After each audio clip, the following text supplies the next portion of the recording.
Welcome to the Microbiome Report, powered by Biome Health. I am Andrea Wien, and today I'm bringing back Dr. Matt Kogan, one of our most popular podcast guests ever, to chat with us in more detail about oral health. Dr. Kogan is a biological, holistic, and integrative restorative dentist with a private practice in Cleveland, Ohio. His practice utilizes treatment modalities such as advanced restorative dentistry techniques, including minimally invasive dentistry, ozone therapy, oral DNA testing as a screening tool for coronary artery disease, biocompatibility testing, safe mercury removal, fluoride alternatives, and much more. After our last episode with Dr. Kogan, I received an email that really illustrates how important this topic is. I'll just read you a bit of it so you can see how powerful getting to the root cause of an issue can be. This listener says, "My best friend's mom was in and out of the hospital for over 5 years, and nobody could figure out what was wrong with her. They even started questioning her and thought she may be making it all up at one point. She became suicidal as she couldn't handle the pain and suffering anymore. After more than 5 years, finally someone thought they should check her teeth. It was an infected molar in the back that caused all of her issues. Too many rounds of antibiotics, steroids, and horrific meds have changed her body so much, and she's gained a lot of weight. But after removing the tooth and treating it, she's finally pain-free and healthy and on the road to recovery." Just completely mind-blowing. So on this episode, we're diving deeper into the topics from our first chat and answering questions you've all sent me for Dr. Kogan. We talk about safe detox practices if you've been in the standard of dental care for years, including safe mercury amalgam removal. Plus, we get into protocols for kids and supplements that can be particularly beneficial for oral health. This one was another show that just blew my mind. I really believe it's information that everyone needs to hear. So I hope you enjoy the show. Dr. Kogan, thank you so much for joining us again. Thanks for having me, Andrea. So we did an episode a couple of months ago, and people really responded so well to it. And we wanted to bring you back on and ask some of the questions that we didn't have time to do last time. And we also got some listener questions from people that wanted more information about what we were speaking about. So for people who did not listen to the last episode, I would definitely recommend to go back and do that first. But can we give a quick overview on oral health and the tie to the systemic health of the body? Sure. The oral cavity has a direct relationship with other areas of the body in relation to their systemic health. And a lot of times when we're searching for answers to common health questions, we forget to look in the oral cavity for answers.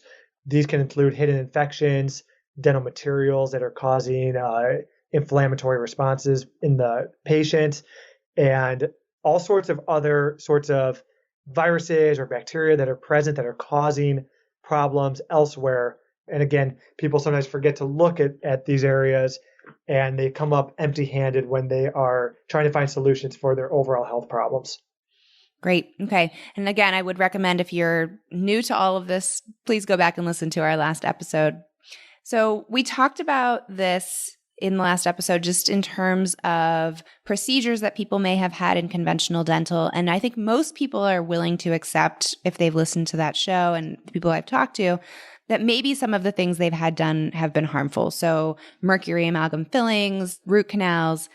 But when we're talking about kids and how to take our kids from getting their first teeth through losing teeth, people are a little bit less likely to kind of give in to, well, conventional dentistry, might not be the answer. So when you're looking at kids in your practice, can you just walk me through what you're doing on the ideal approach versus what the common scenario is for a child that's going to the dentist in their first few years of life?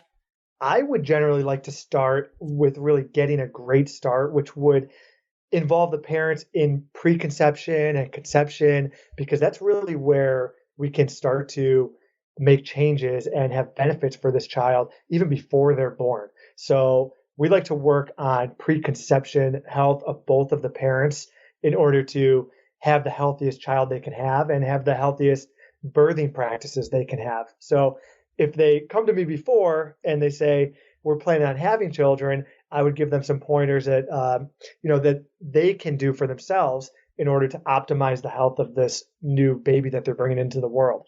But if I get them, as a child, we'll really start. There's two groups of children that we'll see. It starts with birth, and we'll take our vaginal birth children and our cesarean section children, and they have key differences because the vaginal birth children actually will, when they're delivered, they're exposed to a specific type of bacteria called Bifidobacterium infantis. And this is actually the initial lining of the gastrointestinal tract. And as that baby is being born, their mouth is open, and that's their first exposure through the oral cavity all the way down through the colon. And these children present differently than cesarean section children. And we'll also do a history as to, if they were breastfed from a well-nourished mother, or were they formula fed right away? Did they receive any colostrum? These things will have an impact on how their dental health is presenting and what we need to do to keep them healthy or make them as healthy as possible.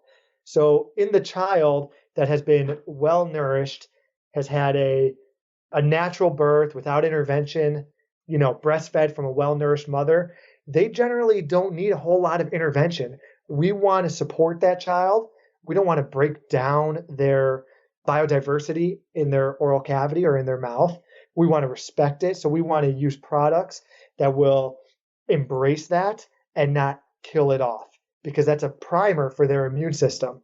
On the flip side, if we see children that are having gastrointestinal issues or maybe inflammation in their mouth and their microbiome just isn't quite developed as we want it to be, we might recommend certain products or procedures that can kind of tip the scales from pathogenic bacteria or viruses or parasites into a state of health and well-being.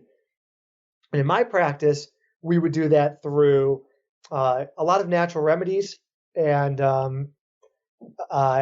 we don't try to use antibiotics or fluoride, things that are really against life. We want to do things that support life through nutrition, through supplementation that can really help these children reach an equilibrium in their mouth that's healthy, and they can develop a long life with healthy teeth and a healthy body.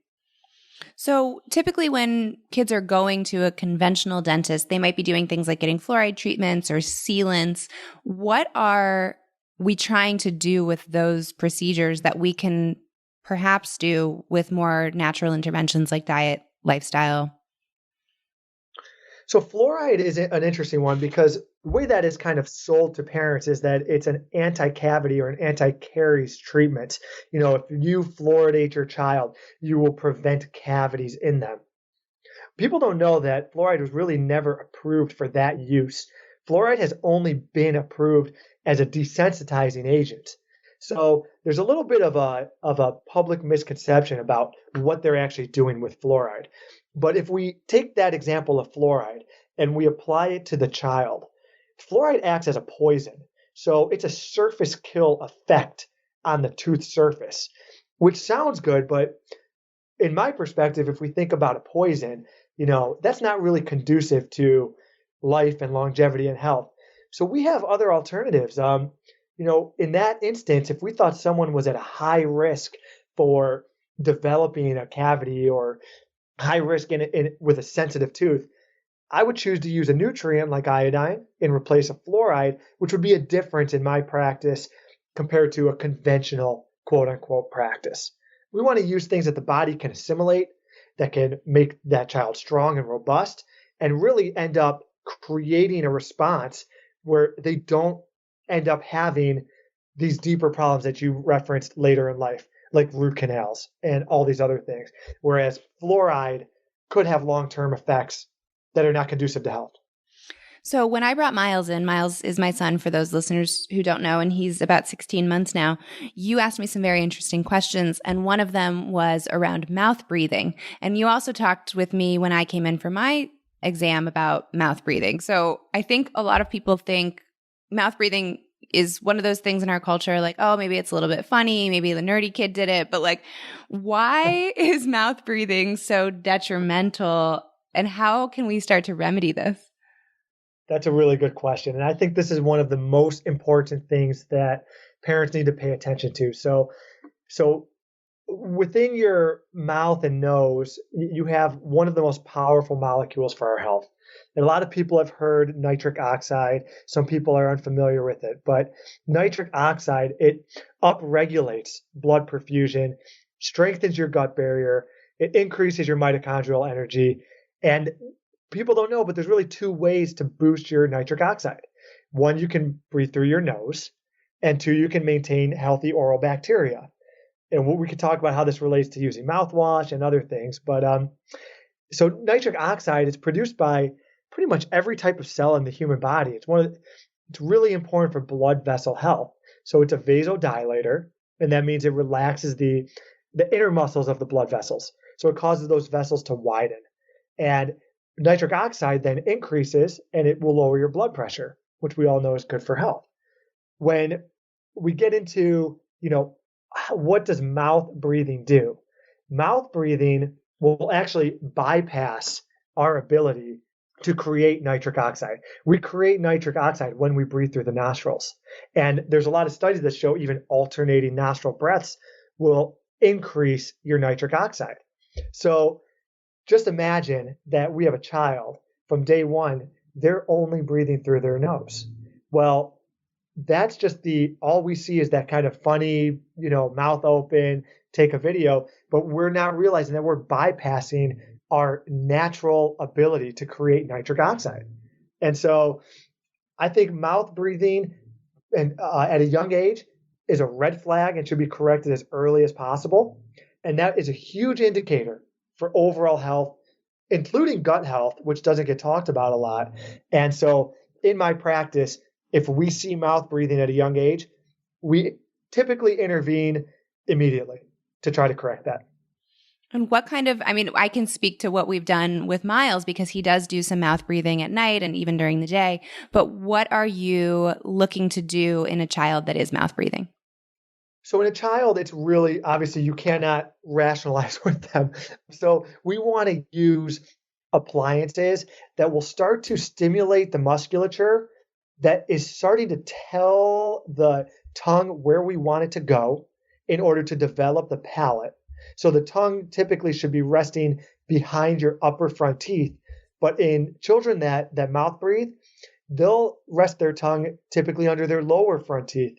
And so if we don't intervene early, we'll see a developmental issue with the maxillary palate or the upper palate. So we use a lot of appliances, depending on the age, just to start stimulating the musculature to say, hey, this is where your tongue should go. This is where your lips should go. Your lips should be closed over this appliance, and it should be easy for you to do this. And when your lips are closed over this appliance, guess where you have to breathe from? You have to breathe through your nose, and that's where you're supposed to breathe, through your nose. And so for a child, it's a very mechanical effort to say, here's a space for your tongue to go. Here's where your lips go. And we know that child's going to continue to breathe. So the only place for them to breathe is through their nose.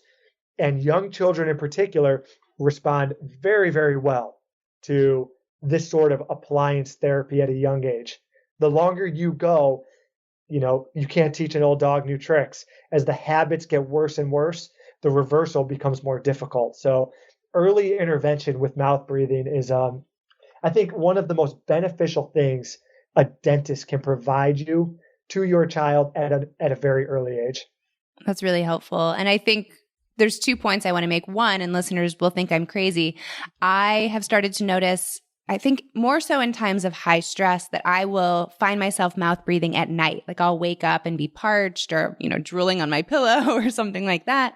And I've started to tape my mouth shut, which sounds insane. And my husband is like, what is going on? This is the least sexy thing I've ever seen ever. But it's really helpful. And I do find that I get such a better night's sleep when I have my mouth taped shut. So that's something, is that something that you recommend people to do? Yes, absolutely. So I usually like to measure this using a high resolution pulse oximeter. And we run reports to make sure, I'm kind of a data guy. I like to know what I'm doing is working. But for adults, lip tape is one of the most beneficial things you can do from an overall health perspective and a dental health perspective. So I'm not surprised to hear that from you. And that's essentially what you're doing in this young child. A lot of times children will be diagnosed with ADHD or all these behavioral problems as they get older. And a lot of times the underlying issue is this improper breathing at night. And many, many times we will correct the breathing issue. And whether it's a behavioral ADHD issue, whether it's a bedwetting issue, just simple hyperactivity, difficult falling asleep, those issues resolve by simply improving the breathing posture of that child. That's amazing, really. I mean, when you think about something that could be such a simple intervention instead of going to something like pharmaceuticals or behavioral training or anything like that, that's just, it's really mind-blowing, and everyone should know that, right? I really think it is one of the most critical things to think about. And just as a side note to that, when we think about the immune system as it relates to the oral cavity and dentistry, the adenoids and tonsils in children are the first filter for any, whether it's an ear infection, a strep infection, whatever's going on in that child. Well, if that child is mouth breathing, just imagine the insult that those adenoids and tonsils are taking. So typically in our society, we don't do anything to really clean that area out. So the accumulation and byproducts of all of these pathogens just ends up residing in these adenoids and tonsils. And by simply bypassing that through nasal breathing, you can really solve a lot of problems. And like you said, it's an easy intervention, and the benefits, I think, are just endless. The Microbiome Report is brought to you by Biome Probiotics, the first probiotic designed to balance both the bacteria and fungi in your gut. To check out Biome Probiotics, go to biomehealth.com and use the code BIOME10, that's BIOHM10, to get 10% off. I think, too, a lot of people, and I've heard this from Matt, my husband, and a few others, that now with everyone wearing masks, people find that they are mouth breathing more often. So I've had a lot of people tell me, like, I feel dehydrated at the end of the day. I have a headache from, breathing through my mouth all day. So I think it's something that people should be aware of as we're, all masked up right now because of COVID, that really to be more aware of continuing to breathe through your nose even with the mask on. Yeah, and that is a different discussion. I do wish the mask issue did have some dental input, because you bring up good points there. You do want to nasal breathe. I do have concerns with the masking and the almost 24/7 masking. Every time we're out, that anaerobic environment or the non-oxygen rich environment, when you're breathing that through your mouth, you're at an even higher risk. I think there's even concerns nasal breathing, masking all the time. Again, different conversation, but I have noticed that, we're seeing more inflammation in patients that typically don't have inflammation. And I do relate that to just this kind of throughout the day, requiring to mask up all the time. Yeah. It'll be interesting to see, and probably not interesting in a good way, what happens over the next couple of years. Okay, so last time we briefly mentioned supplementation, and I know, again, when I came in to see you, we talked about some supplements like cod liver oil, for example, that can be really helpful for oral health and just overall health. What types of supplements or overall nutrients, foods, things like that, are you recommending that people definitely incorporate when they're thinking about their oral cavity? So you hit on cod liver oil, which I do think is one of the greatest dental supplements, because when you think of dental supplementation, we really want to focus on the fat soluble vitamins, which I believe we spoke about. So that includes vitamins A, D, E, and K. Cod liver oil really takes care of the A and D component. It puts those two vitamins in nature's ratio with each other, and it's assimilated well. Children tolerate it well. So I would put that at the top of everyone's list. Vitamin A in its real form is very difficult to get in adequate amounts, even with a well-nourished diet, because of soil depletion and all these other factors. It's very difficult to get enough vitamin A. So cod liver oil is at the top of the list. I usually do recommend a D3 K2 supplement as well, really depending on the child, depending on their development. But vitamin D is in itself a critical dental vitamin, and for overall health and immunity. You need to make sure that that vitamin D level is in appropriate range, which I would probably argue is higher than what a lot of standards will tell you is therapeutically okay. Yeah, I was just going to say from a functional nutrition standpoint as well, we like to see that number between 60 and 80. And Mhm. oftentimes on conventional blood work, it will say in the 30 to 40 range is adequate. And that really Yeah. is just to keep someone out of a disease state, not for optimal health. So if you have Right. had your blood work done recently, and people should be getting their vitamin D checked, I say at least every 6 months, because you can take too much also, which has happened to me. So you want to be checking that and making sure. But if you're in that, 60 on the low end, 80 range, that's a good place to be. That's a great point. And you do have to remember that with fat soluble vitamins, they're not water soluble like a vitamin C. So they do accumulate in your tissues. And you're right, you can become toxic. And in the case of vitamin D toxicity presents with the same symptoms as vitamin D deficiency. So you do want to be in that 60 to 80 range. I would agree with that 100%. But speaking of vitamin C, I think is an important daily supplement. I like sodium ascorbate for kids. Again, well tolerated. It's water soluble, so you don't have to worry about overdosing on vitamin C. And then I do like trace minerals. I think mineral supplements are important, and there's a variety of mineral supplements out there. And in kids that really depending on where they live and whether they eat seafood and the type of diet they have, iodine does play an important role in protection of the teeth, as well as, again, overall health and overall regulation of the thyroid gland and all the other hormones that the thyroid gland controls. So we tend to be very deficient in iodine. So iodine is a supplement that I do like to recommend on an individual basis. And with Miles, I will give him those little seaweed snacks and he loves Mhm. them. So I think that's a nice way too. If your kid, if you don't want to be giving your kid a bunch of supplements, finding some of these foods, the cod liver oil is more of, I guess, a food than a supplement in some ways, but finding some of these things that do have that inherently in them can be really helpful. He loves to just chew on those things. Those are great for children, and I can speak from experience. We use those a lot, and they are addicting and they are good. And I think they check that box. Yeah. So Well, even I their would agree. tagline on some of those, I think the sea snacks ones are strangely addicting, and we can attest to that. They still are. They really are. So yeah, that would be a great. Yeah, if there's my primary focus is really on nutrition. So you mentioned that as well. Fermented foods, sauerkraut, even kombucha. These foods that are alive, sprouts, any sort of sprout is really going to fill in these voids of mineral supplementation. So you don't always have to go buy a supplement for everything. You can use healthy, organic, unprocessed foods to fill in these gaps, and that's I would say is always the first priority. Yeah, absolutely.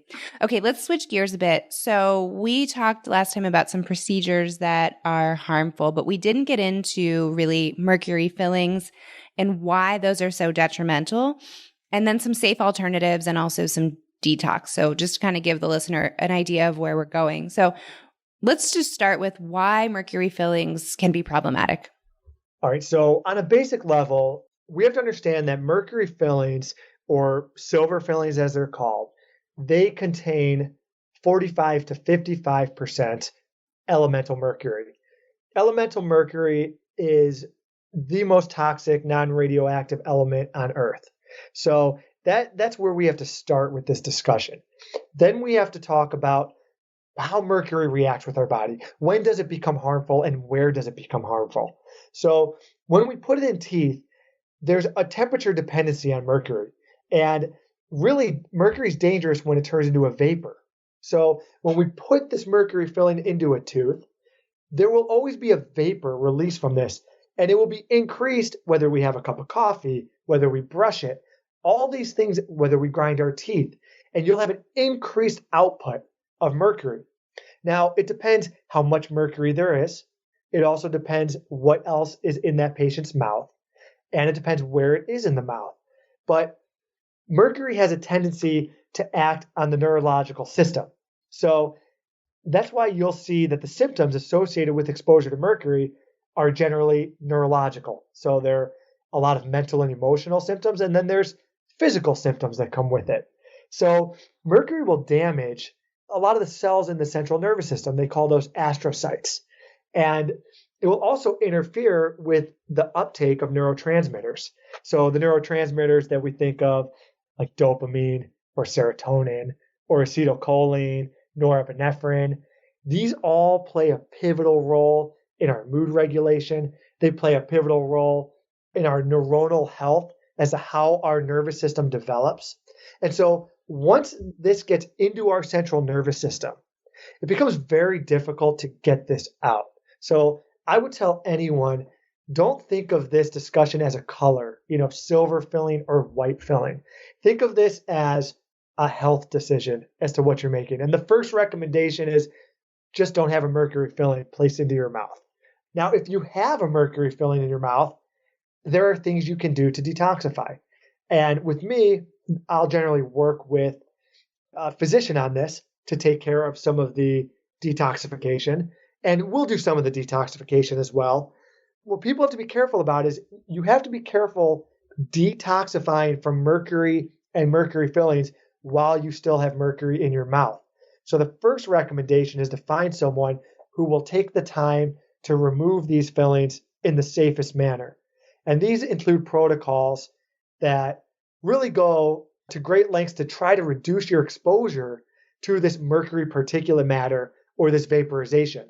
And think about when a dentist takes a high-speed drill to a mercury filling, it's stirring up mercury in a vapor form. It's going to interact at the lung interface.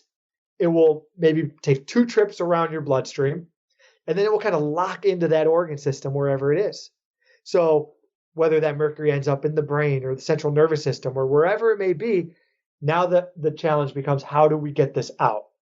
And that is a much more difficult situation. So my first advice would be, don't have it placed. Second advice would be, we have to be aware that when we drill this out, there is a major risk to creating a massive exposure to mercury in that period of time.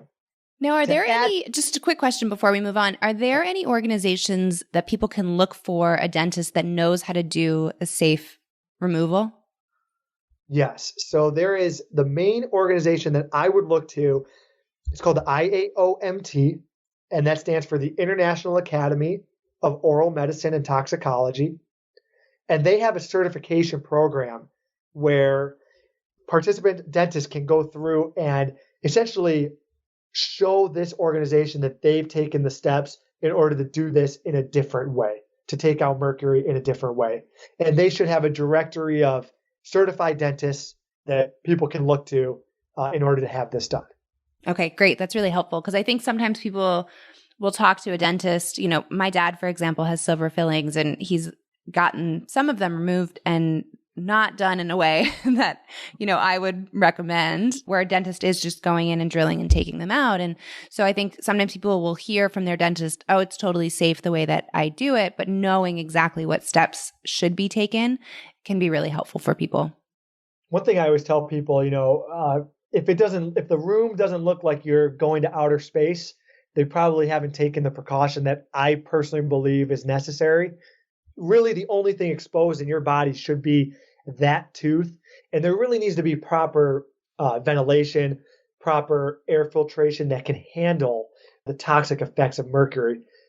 People don't realize that, way back in the day when we had those old school thermometers that had mercury in them, and they'd have them in the school buildings. And if the thermometer dropped on the floor at one end of the school building, they would have to clear the entire school out until that building registered 0 in mercury.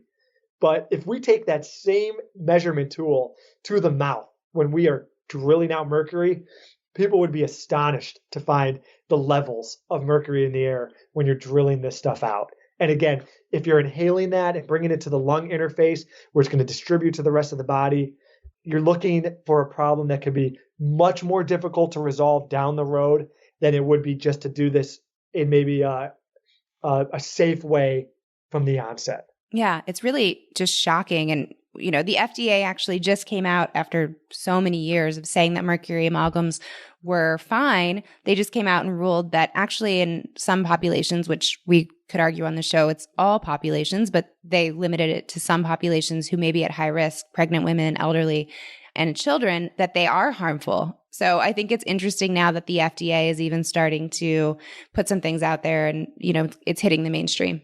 Yeah, I have to say, I always follow that very closely. And I was surprised myself because I actually watched those hearings They had web streamed them, and I didn't have much confidence.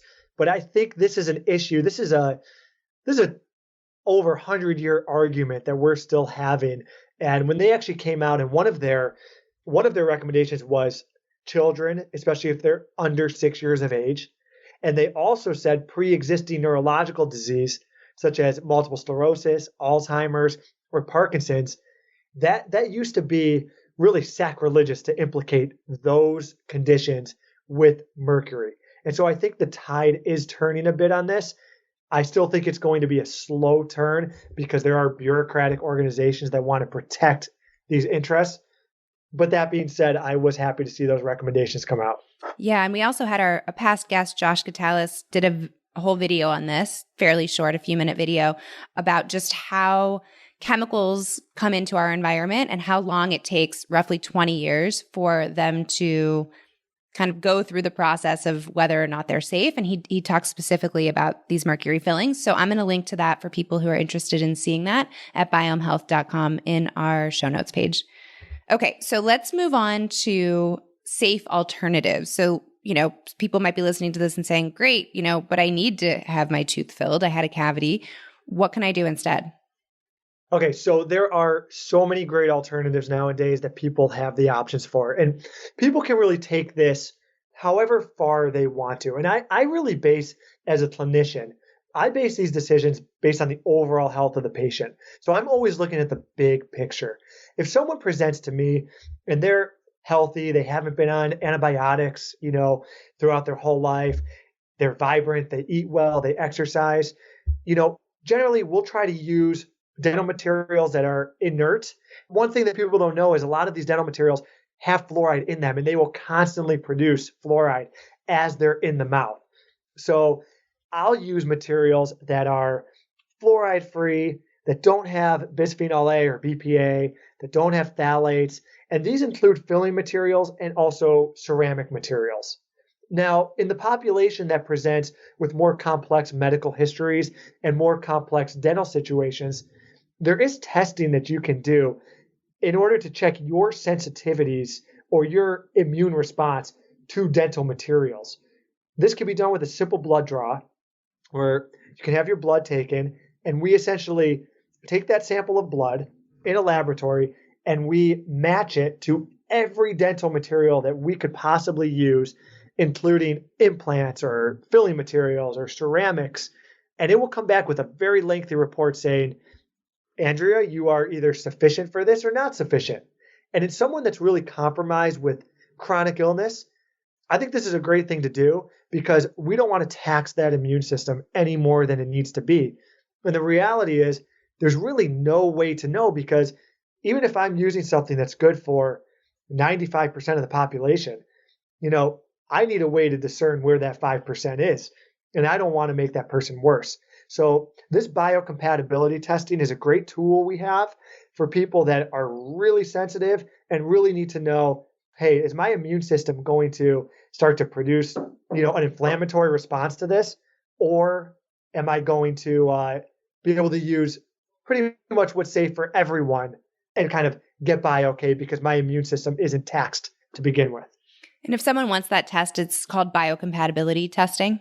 It is. And there are a few companies. I don't want to give a company name. There are a few labs that do a nice job of this. But if they find a biological dentist, they will be aware of this and they'll know how to handle this situation. Okay, sounds good. So if people have been in the regular care of dentistry their whole lives, what might they need to do to get back to optimal health? So I'd love to talk about detoxification and how the body goes through detox and what that looks like. All right. So, and that's a great question too. And I see that a lot. I think the first thing they really need to do before they do any sort of detoxification is to really take a really comprehensive look at the diagnostics. And what I mean by that is if they've been going through what we'll call conventional dentistry, they may present with no issues, but we need to make sure that there is the absence of infection, the absence of infected root canals, absence of cavitations, or essentially osteonecrosis in the jaw, an infection in the jaw, maybe where a tooth was removed, possibly in childhood. possibly a third molar or a wisdom tooth that's harboring this infection, creating these problems. Once we identify that there either is or there are not these problems, then we get into the detoxification phase. And detoxification is usually phased out. So the first thing in my practice is we need to put out the fires. So big things that we see in the conventional system are root canals without adequate follow-up. If that root canal, for example, has a chronic subclinical infection, meaning there's no symptom associated with it, we need to identify that and we need to treat that issue before we talk about detoxification. Because if we start to go through a detoxification process and that infection is still producing these toxins to the rest of the body, the patient will get frustrated and they will not improve. So we need to eliminate those stressors on the immune system, rid ourselves of infection, start improving the environment of the oral microbiome, and then start talking about reseeding it, replenishing the soil, opening up our detoxification pathways, whether that's the kidney pathways, the liver pathways. And we do this a lot through supplementation and a lot of work with our physician colleagues. But we generally do not do that until those initial efforts to remove the gross pathology are taken care of. And then we see the greatest benefit to detoxification.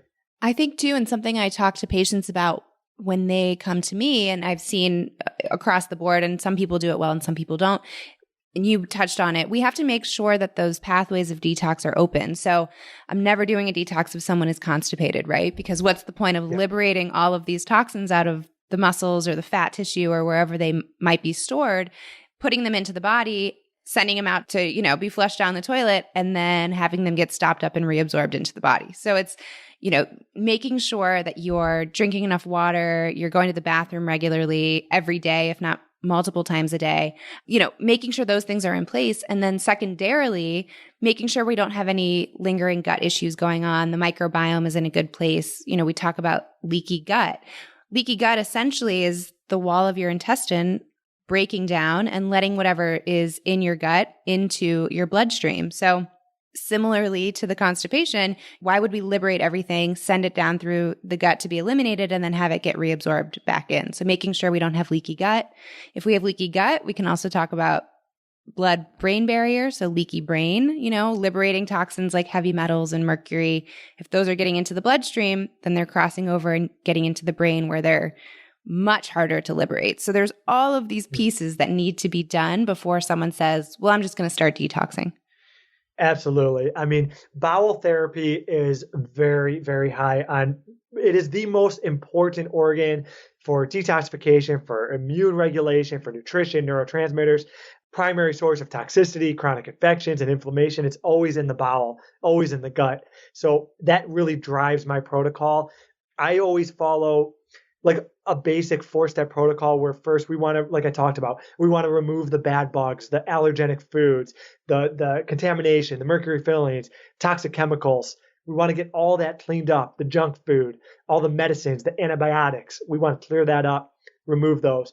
Then we want to start replacing, maybe with digestive enzymes. Then we want to restore that friendly bacteria that we talk about. And then we talk about regenerating and repairing.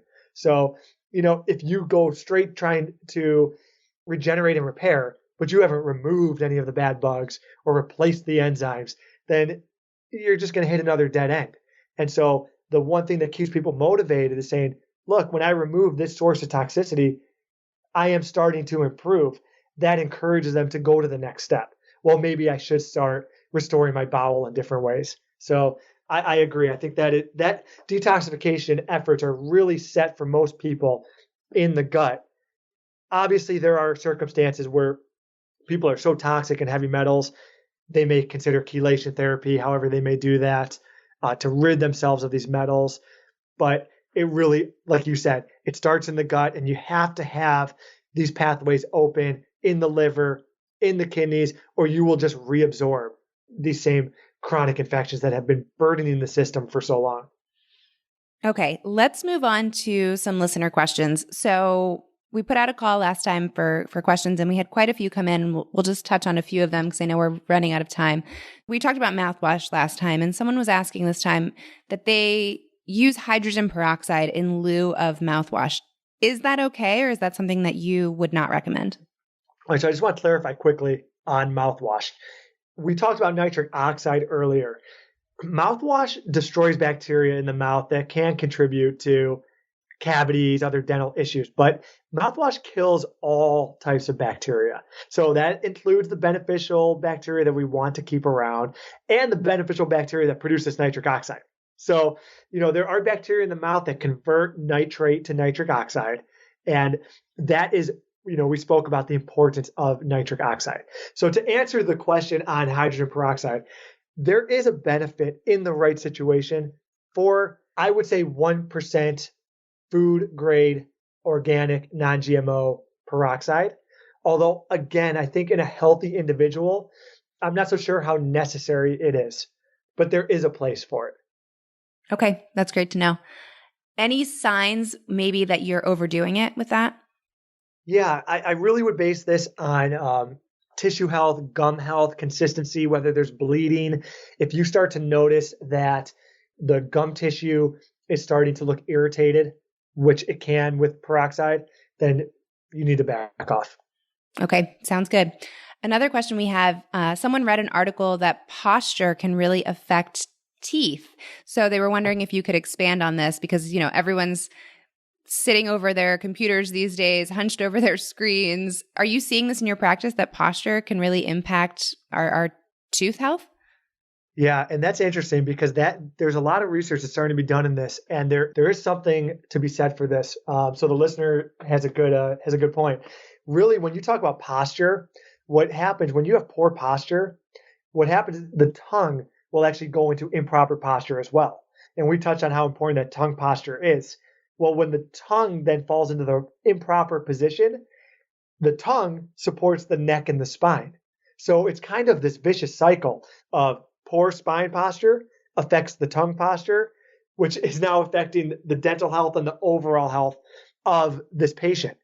What they're finding is that when the tongue is in the improper position, we're starting to mouth breathe, we're developing jaw pain, and we're developing neck pain. So we're creating this cycle of now we're tipping this person into a mouth breathing state. We're reducing their nitric oxide. We're stressing the system. And so by just fixing their posture, which could help put the tongue in the right position, we could prevent this cascade of events from happening. It's so interesting. And really, when we come back to it, the stuff's so simple. It's the basics that we always talk about, but just actually following through and doing them. Okay, time for one last question, and we'll look ahead. Any idea how far we are from regrowing healthy teeth from stem cells? So I have heard that. That's always been around. And how far we are, quite honestly, I don't know. They are always talking about that. Journal articles will pop up every once in a while where they're talking about that. I don't see that on the immediate horizon, to be honest. Do I think that will happen in the future? I think there's probably something to be said for it, but I don't think that's not imminent. Okay. All right. Good to know. Well, Dr. Kogan, thank you so much. This has, again, been an amazing conversation, and I'm sure people have gotten so much out of it. So we really appreciate it. If people want to find you, of course, they can go to your Instagram, your website. We'll share all of that in the show notes at biomehealth.com/blogs/podcast. So you can find it there. And thanks again. Thanks for having me, Andrea. Thank you. Thanks so much for tuning in. If you haven't already, I hope this show will convince you to leave us a rating and review. It really makes a big difference, and personally, it makes my week. So I've included a clickable link in the show description to make it easy for you to do so.